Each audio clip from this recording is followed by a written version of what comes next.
અમદાવાદના પ્રહલાદનગરમાં વિશ્વ યોગ દિવસની ઉજવણી કરવામાં આવી। પ્રહલાદનગર ગાર્ડન ખાતે અમિતભાઈ શાહની હાજરીમાં યોગ દિવસની ઉજવણી કરવામાં આવી। રાજ્યના નાયબ મુખ્યમંત્રી હર્ષભાઈ સંઘવી પણ આ દરમિયાન ઉપસ્થિત રહ્યા છે। પ્રહલાદનગર ખાતે યોગ કરીને સ્વચ્છ જીવનનો સંદેશ આપવામાં આવ્યો।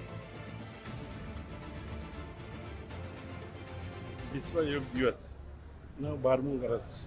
જે રીતે માનનીય પ્રધાનમંત્રીએ વિશ્વને યોગ કરતા કર્યા છે એના ભાગરૂપે આજે અમદાવાદ મહાનગરની અંદર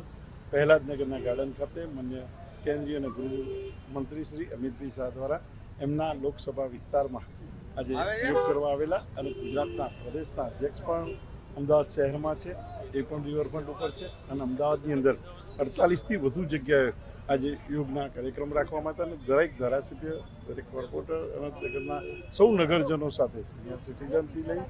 યુવાનથી લઈને સિનિયર સિટીઝન સુધી જે રીતે યોગનું પ્રમાણ ગુજરાતની અંદર અને અમદાવાદની અંદર વધી રહ્યું છે અને વધુને વધુ યોગની પ્રણાલી વધે એ માટેનો આજનો અથાગ પ્રયત્ન માનનીય નરેન્દ્રભાઈ દ્વારા જે કરવામાં આવી રહ્યો છે, યોગથી નિરોગી રહેવા માટેનું જે સૂચન છે ને એ બધા જ યોગમાં જોડાય છે, બદલ સૌ અમદાવાદના નગરજનોનો આભાર માની